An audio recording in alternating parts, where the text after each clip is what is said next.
Donc aujourd'hui, on va présenter une étude donc, qui s'intitule « Quelle scolarité pour les enfants d'impatriés ?» C'est la 4e du genre. Alors l'idée, en fait, c'était d'essayer de... Enfin, Emmanuel Fayad avait eu cette idée. Il souhaitait de pouvoir répondre aux interrogations liées à la scolarisation des enfants des impatriés résidant en France. Donc les questionnements sont les suivants. Alors, comment les impatriés abordent-ils la question de la scolarisation de leurs enfants? Quels sont pour eux les critères qui prépondèrent dans le choix d'une école? Et enfin, quel est l'impact de la scolarisation des enfants sur la réussite de la mission de leurs parents d'impatriés? Alors on s'est dit qu'est-ce qu'on va interroger? Bon, on s'est dit les impatriés, ça va être un petit peu compliqué. En revanche, on va interroger les chargés de mission dans les sociétés de relocation et également au sein des services RH, eh bien, ceux qui gèrent les impatriés. Donc cette année, au total, 552 individus ont accédé au questionnaire. On en a rejeté 96 parce qu'ils ne géraient pas en fait, d'impatriés. Et donc au total, on a eu 267 responsables mobilité internationale ou assimilés, gérants des impatriés, et 189 chargés de mission au sein d'agences de relocation ou encore des consultants indépendants. Voilà, donc alors parmi les premières constatations, on peut parler du profil de l'impatrié par rapport à son âge.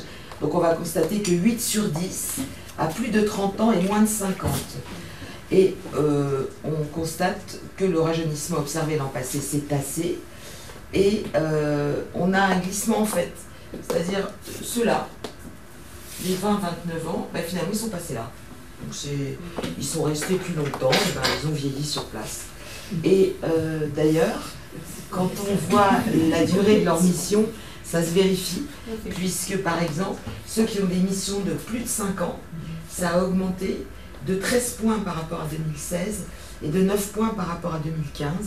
Et là, on peut tout de suite savoir qu'il y a un impact de la fameuse loi de finances 2017 qui désormais renforce l'attractivité du régime pour ses bénéficiaires en portant de 5 à 8 ans sa durée maximum d'application. Donc eh bien, des contrats qui allaient durer 5 ans ont été encore rallongés. On a demandé donc à nos répondants quelle était la langue parlée par leurs impatriés. Bon, alors, sans grande surprise, on en a quand même 68% qui parlent anglais. Alors, on avait observé une baisse l'année dernière, bon, elle n'était pas énorme, elle était de 4 points. Mais on pense quand même que les 4 points supplémentaires, c'est peut-être aussi l'effet Brexit, donc des Britanniques qui commencent à arriver et qui parlent anglais. On a constaté également quelque chose d'intéressant, c'est que l'Indien est désormais au même niveau que l'espagnol et l'allemand. Parmi nos répondants, ce n'est pas une enquête sur tous les impatriés en France, mais en tout cas, parmi nos répondants, eh ben, on a autant de gens qui parlent indien qu'allemand, qu'espagnol. Donc voilà, alors par contre, ce qui est en baisse, c'est le japonais. Ouais. Oui. Je pense que depuis les attentats, ils ont eu un rappel. Oui, parce que c'est 2015, 2%, 2016, 2%, 1, ça se tasse. Ils viennent évidemment majoritairement avec leurs enfants et les enfants sont en âge de scolarisation. En termes d'attente, donc bien évidemment la majorité opte pour le privé et l'enseignement recherché quant à lui est bien entendu majoritairement bilingue français-anglais. 67% d'entre eux commencent à dire qu'ils préfèrent un enseignement dans la langue maternelle. L'éducation dans quelle langue? Vous voyez, langue d'origine majoritaire. Alors au français, on n'en parle même pas. Et le bilingue reste quand même à 50-50. Alors à la question, à votre avis, la scolarisation des enfants conditionne-t-elle la réussite de l'année? Bien entendu, oui, à 95%, même si une légère baisse de 2 points est à souligner. Bien évidemment, une scolarisation réussie est un gage de réussite pour la mission. Là maintenant, on abandonne les chargés de mission dans les agences de relocation, il n'y a plus que les RH qui nous répondent et on leur demande justement si la scolarité des enfants, des impatriés, est un enjeu pour l'entreprise. Vous êtes présents ici, je pense que ça l'est, donc effectivement. Et les résultats le prouvent, pour 80% des entreprises interrogées, oui, c'est un enjeu pour l'entreprise, bien sûr. 80% d'entre eux donc, ont une politique existante. C'est moins qu'en 2016, mais bon, ça reste quand même important. Comment êtes-vous informé de l'existence des écoles destinées aux enfants d'impatriés? Donc, c'est essentiellement par le biais des sociétés de relocation, mais aussi par le biais de sites spécialisés, ou encore par des enquêtes comme celle qu'on pratique, puisque si vous êtes avec nous ce soir, c'est grâce à ça.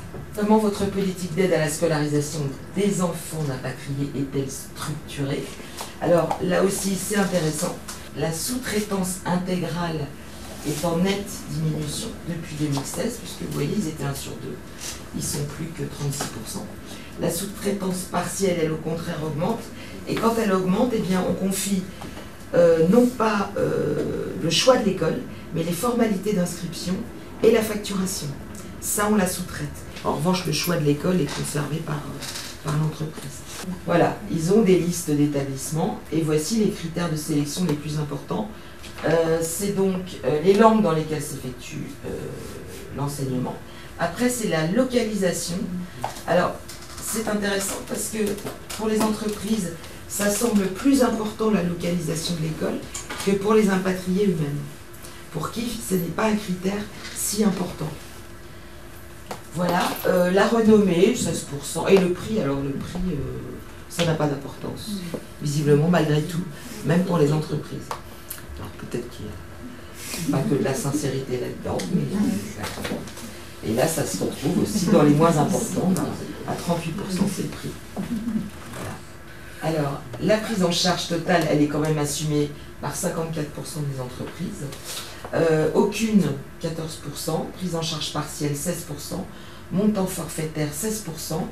Donc, en fait, au total, 9 entreprises sur 10 assument la prise en charge, qu'elle soit totale ou partielle ou forfaitaire. S'il y a un forfait, c'est aux environs de 15 000 €. Donc on peut dire que les entreprises sont toujours aussi généreuses quant à la prise en charge des frais de scolarité et que les impatriés sont quand même bien lotis au regard des expatriés qui, eux, ne sont que 21% à prétendre bénéficier d'une telle prise en charge.